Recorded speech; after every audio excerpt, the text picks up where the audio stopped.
بسم اللہ الرحمن الرحیم۔ السلام علیکم۔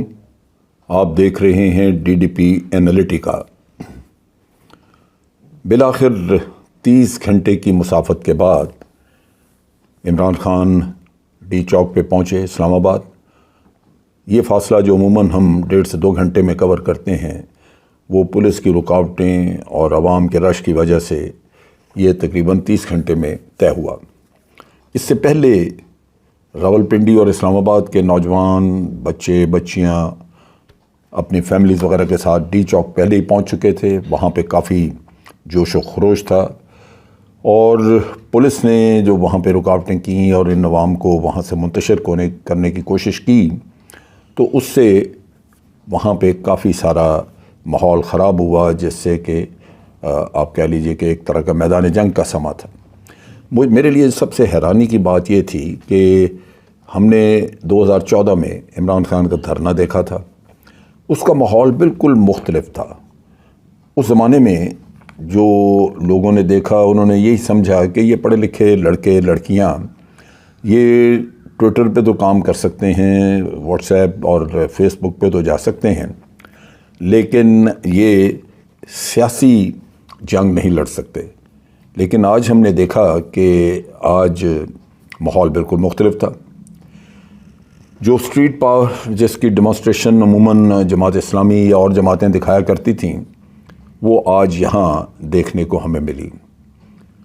مظاہرین نے بھرپور مقابلہ کیا۔ پولیس کے لیے آسان نہیں تھا کہ وہ ان لوگوں کو سپریس کر دیتے یا منتشر کر دیتے۔ وہ پورے ڈٹرمنیشن کے ساتھ لوگ وہاں موجود تھے۔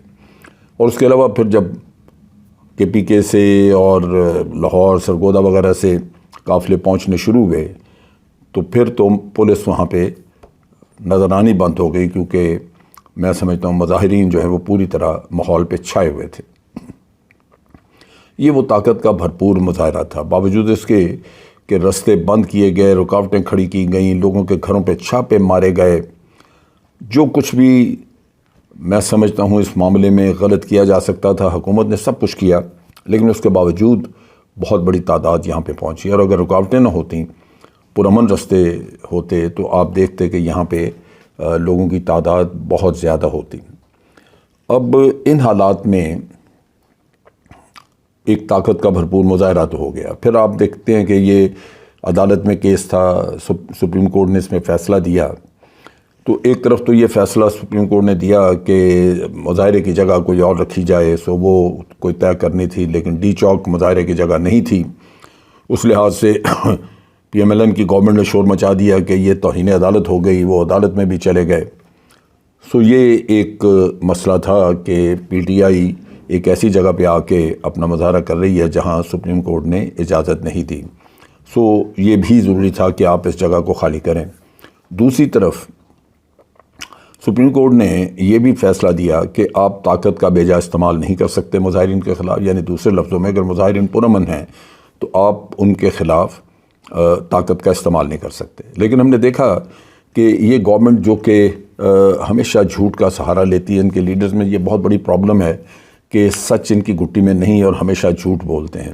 اور وہی ہتھکنڈے آپ نے دیکھا کہ وہاں پہ درختوں وختوں کو آگ لگائی گئی۔ یہ کہتے ہیں، انہوں نے کہنا شروع کیا حکومت نے، کہ یہ مظاہرین نے آگ لگائی ہے، جبکہ مظاہرین گرمی کے موسم میں آگ لگا کے خود اس گرمی میں بیٹھ کے جھلسیں گے، یہ کیسے ہو سکتا ہے؟ لہذا بہت ساری ویڈیوز جو سامنے آئیں اس سے نظر آتا ہے کہ پولیس آگ لگا رہی ہے، سفید کپڑوں میں لوگ ہیں پولیس کے ساتھ جو آگ لگا رہے ہیں، اور پھر بڑی دیر سے وہاں پہ دیر کے بعد وہاں پہ غالباً فائر بریگیڈ بلایا گیا، ورنہ تو آگ جلتی رہی، بڑا عرصے تک جلتی رہی، کوئی فائر بریگیڈ وغیرہ وہاں نہیں تھا۔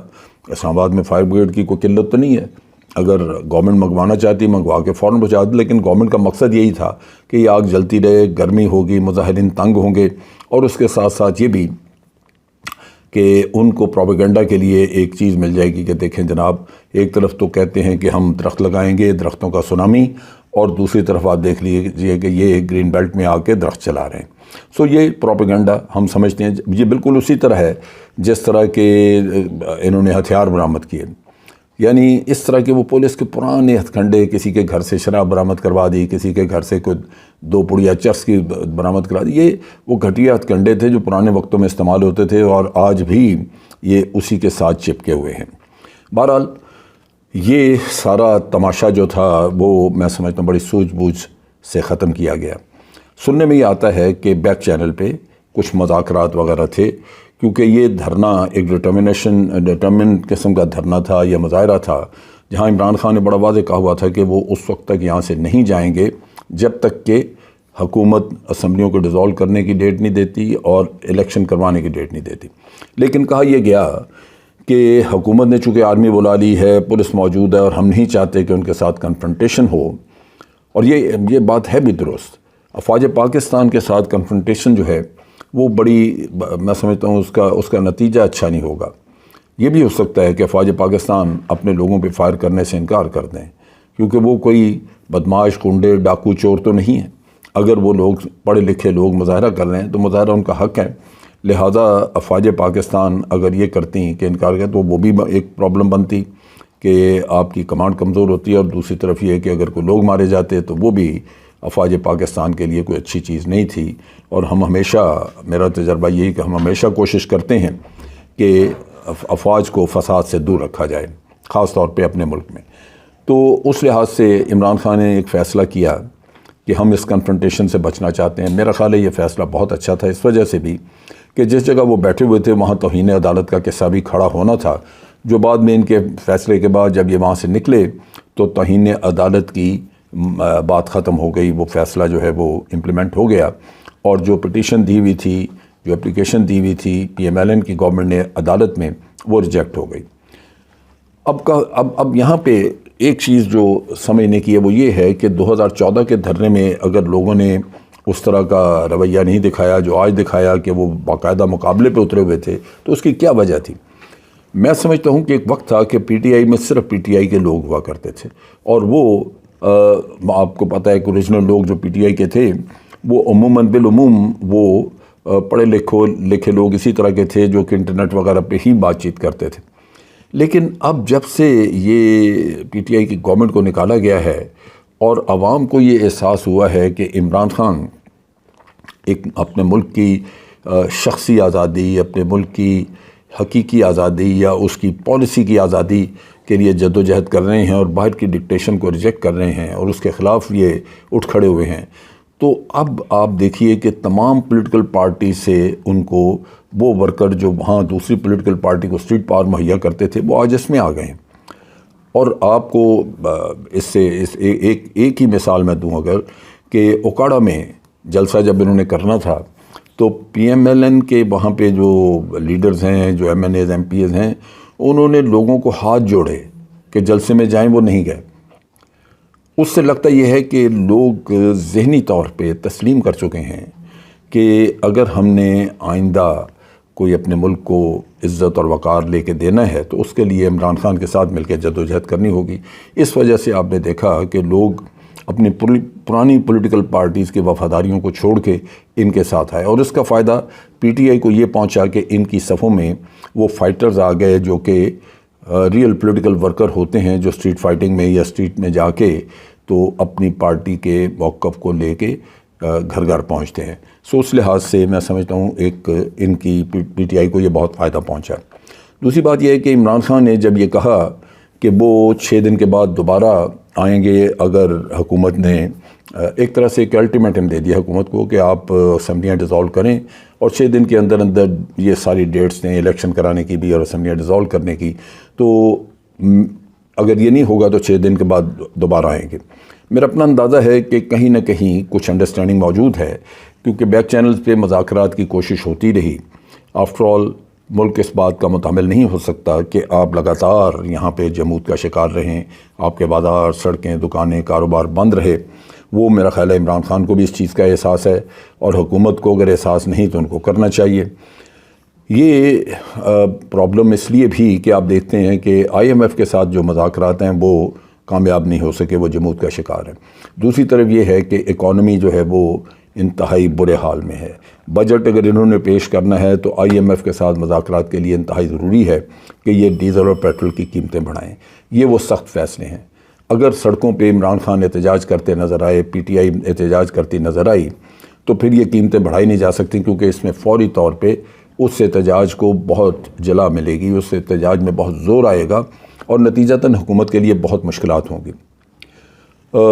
یہ بالآخر ایک جمہوری عمل ہے، اگر آپ الیکشن کراتے ہیں تو اس میں کسی کو اعتراض نہیں ہونا چاہیے، اور نہ ہی کوئی اس میں غلطی ہے۔ میں سمجھتا ہوں کسی کی جیت یا ہار کا مسئلہ نہیں ہے، اس میں جمہوریت کی جیت ہوگی اگر الیکشنز فوری طور پہ کروا دیے جاتے ہیں۔ یہ حکومت کو بھی سبق سیکھنا چاہیے کہ انہوں نے اس مارچ کو ناکام بنانے کے لیے کیا کچھ نہیں کیا۔ بہترین سیکیورٹی اس کے باوجود لوگ ریڈ زون میں بھی اندر داخل ہونے میں کامیاب ہو گئے۔ پھر جناح ایوینیو جو ہے وہ آپ دیکھیے، وہاں پہ تمام کاروباری طبقہ، بے شمار دکانیں اور کاروبار ہے وہاں پہ، وہ بھی یہاں پہ ایک لحاظ سے کاروبار بند رہا، لوگوں کا ان کا بھی نقصان ہوا ہوگا۔ سو یہ چیزیں حکومت کے اوپر ذمہ داری دیتی ہیں۔ ایک طرف تو ایک آپ کی اخلاقی اور آئینی ذمہ داری ہے کہ آپ احتجاج کرنے والوں کو روکے نہیں، ان کو احتجاج کرنے دیں، لیکن دوسری طرف یہ بھی آپ کی ذمہ داری ہے کہ کاروبار زندگی چلے۔ اس دور میں اکانومی کے لیے بہت کچھ کرنے کی ضرورت ہے۔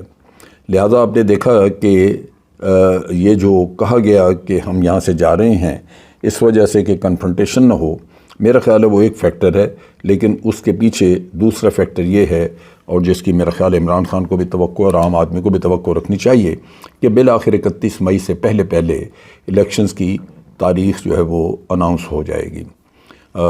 یہاں پہ الیکشن اور اسمبلیوں کو ڈیزالو کرنے کا کوئی نہ کوئی فیصلہ ہو جائے گا۔ اس معاملے میں سب سے زیادہ مایوسی مولانا فضل الرحمان کو ہوئی ہوگی، کیونکہ ان کی انتہائی خواہش تھی، دیرینہ بھی اور پھر ابھی کی بھی، کہ کسی نہ کسی طرح فساد بڑھے، یہ ڈنڈا ماری، گولی چلے، لاشیں گریں، اور اس سے ان کو تسکین ہو، ان کی دلی تسکین ہو کہ فساد بڑا ہے، اور خاص طور پہ پی ٹی آئی کا اگر اس میں نقصان ہو۔ مولانا فضل الرحمان نے اپنے ایک ٹویٹ کے ذریعے یہ انہوں نے کہا کہ لا اینڈ آرڈر کی سچویشن بڑی ڈیٹیریٹ ہو گئی، بڑی خراب ہو گئی ہے، اور کیپٹل میں حالات بڑے خراب ہیں، اور سپریم کورٹ نے جو فیصلہ دیا ہے وہ در حقیقت جو انتظامی معمولات ہیں یا انتظامی ذمہ داریاں ہیں حکومت کی، اس میں دخل اندازی ہے، اور اس کی وجہ سے اب سپریم کورٹ کو دیکھنا چاہیے کہ اگر حالات بگڑتے ہیں تو وہ ذمہ دار ہوں گے۔ اور پھر عمران خان جو ڈی چوک میں بیٹھا ہے، یہ اس نے توہین عدالت کی ہے، سپریم کورٹ اس کا نوٹس لے، یعنی مولانا پریشان تھے کہ یہ معاملہ ختم کیوں ہوتا نظر آ رہا ہے۔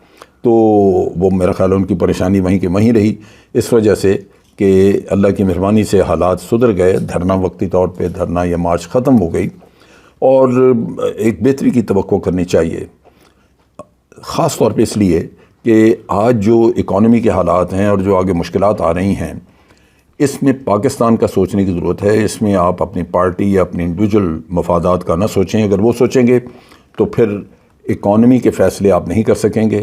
نتیجہ یہ کہ یہ آپ کے لیے ایک سری لنکا لمحہ بن جائے گا، جہاں آج آپ دیکھتے ہیں کہ وہ ڈیفالٹ بھی کر چکے ہیں، اور اس کے علاوہ وہاں پہ لا اینڈ آرڈر کی سچویشن جو وہ بالکل تباہ ہو چکی ہے، حکومت کی رٹ نہیں رہی۔ پی ٹی آئی کے بعض جو ورکرز ہیں ان کو غالباً اس فیصلے پہ کچھ خوشی نہیں تھی، وہ بڑے ڈٹرمنیشن کے ساتھ آئے تھے، لیکن میرا خیال ہے کہ اپنے فیصلے یا اپنی سوچ سے بڑھ کے امن اور ملک کی بہتری کی سوچ ہونی چاہیے۔ اس سے 5-6 دن کوئی معنی نہیں رکھتے، اس میں اندازہ ہو جائے گا کہ حکومت کس حد تک مخلص ہے۔ اگر 5-6 دن میں الیکشن ہونے کا اور سارا یہ ہو جاتا ہے تو میں سمجھتا ہوں کہ اس کو سب کی جیت سمجھنی چاہیے۔ اگر نہ ہوا تو بالکل ہم سب سپورٹ کریں گے اس کال کو کہ حکومت غلطی پہ ہے اور عمران خان سچائی پہ ہے۔ آج کے لیے اتنا ہی۔ افواج پاکستان زندہ باد، پاکستان پائندہ باد۔